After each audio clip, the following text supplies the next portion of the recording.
Welcome back to Bones, Bourbon, Barley, and Brass. We're a lifestyle channel where we discuss interesting things. And this is our first brass video. Very exciting times. This has been several weeks in the making. The channel's been months in the making, but this video in particular has been several weeks in the making. And when I look at brass, so the subject matter of firearms, there was a debate of where on the apple do we begin? And initially the easy answer was, well, it's simple, the 22 LR. How do you get prospective people introduced into firearms and sport shooting, range shooting, tactical training, etc., etc. Then I took a step back and I said, well, hold on a second. That may seem like the easy answer, but that's too easy an answer. What about somebody who's never touched a firearm? Somebody who's never been to a shooting range?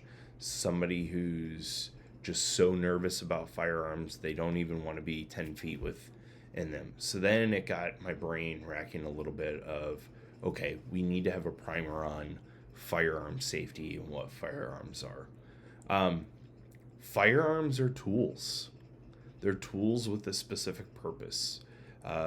They're no different than a table saw out in the garage. They're no different than a lawnmower. They're no different than a drill. They're inanimate objects. They do not perform functions or actions without human intervention. Now, there are some exceptions, which we'll get to that specific firearm at a later date and time. For those of you in the know, you know which one I'm talking about. But they're inanimate objects. And so what I want to cover today is the safety and education component. It's extremely important that you're educated, you're trained properly, and you're safe. I think first things first, treat all firearms as if they're loaded. And treat all firearms as if they're real. That's including airsoft guns. Now, I know they have the orange tips. That's even inclusive of BB guns, 22 rifles. A 22 rifle could still kill someone. A BB gun could still put an eye out, literally, and alter someone's life for the worse. So specific purposes, keep in mind they're for hunting, sport, defense. They're not toys. They're not look at me status symbols. There needs to be a respect around them for their intended use and potential consequences. Safety and responsibility come before the utility and come before the hobby. Owning and handling a firearm requires ongoing training and learning, not just initial exposure. And I'll give you an example. I've been in this hobby for about 10 years now. And, so-and-so will come out with a new firearm and, without handling it and looking at it and manipulating it and watching content such as this on YouTube or Patreon. You need to know how to load it and unload it. You need to know how to, remove a round from the chamber safely. Those things are important.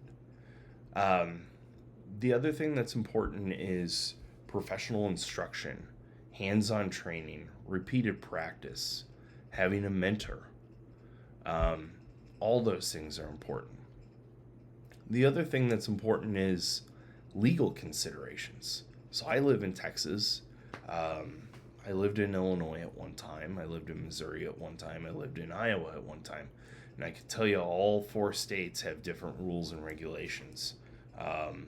Illinois has some pretty, hate to say it, draconian firearms laws. They basically require you to get another driver's license and go through a background check initially to get what's called a firearms owner ID card. You need to present that every time you go do a NICS check in the state of Illinois. Certain towns and municipalities like City of Chicago, City of Aurora, just to name a few, have restrictions on what you can and can't own. Even the state does. State of Iowa, for owning handguns, requires you to go and get what's called a bus pass, which is an additional pass to be able to purchase a handgun. Texas's laws are probably some of the more looser ones here in the U.S. But even then, if you go purchase retail, you still have to do a background check. Going back to what I said about assuming all firearms are loaded, you always have to assume that. Even if it's a display firearm at a store, people can make mistakes. Even if it's your buddy at the range and they come and they preloaded a magazine, which they shouldn't have. Also, when it comes to safety checks, you should be able to competently do a safety check. If you can't do a safety check and do it properly, firearms probably aren't for you. And candidly, that's okay. Firearms are not for everyone.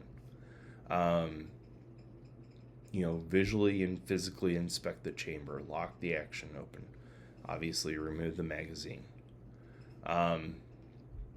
Point the firearm in a safe direction. You don't want to hit anyone or anything. And what I mean by anything is that could be someone's pet, that could be someone else's house, that could be a cinder block or a piece of metal that would cause that round to ricochet and, do serious harm to someone else in the vicinity. And then as far as safety and security, trigger locks. You can also get the rope lock mechanisms that you can string through. Be mindful if you have children. I have 2 children. All my stuff is locked up, and it's locked up in such a way that there are layers to that security. It's not just, hey, I have a trigger guard, or hey, I have a safe. There's more to it than that. So just a couple things.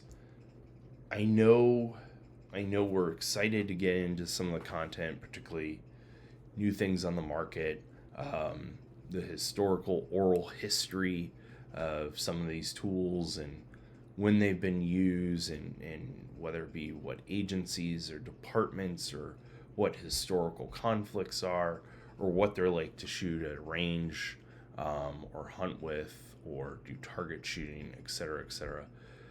But I feel for my channel, it is very important to have this primer right out of the gate to set the tone of, hey, we have a lot of fun on this channel. We discuss a shit ton of exciting content, but safety is absolute paramount. It's the number one pinnacle when it comes to the brass category. So, hope you enjoy the future content. Normally we discuss our sponsors. For this video, we're not going to. We'll have some more brass content coming up. I think 22LR is probably going to be our first real fun video, so to say. We will talk about a 22LR rifle that I have. We'll also talk about the Ruger 1022, which is a great starter platform for anyone looking to get into firearms and then graduate to other calibers. So if you haven't, please like us, please subscribe, drop a comment below, even if it's a critique. Listen, I've been in this for 10 years. When it comes to firearms, I know some of you watching have been doing this for 20, 30, 40, if you're in your 70s or 80s, potentially 50 years. So, drop in some of your wisdom in the comments. I won't take offense. So until next time, talk to you soon.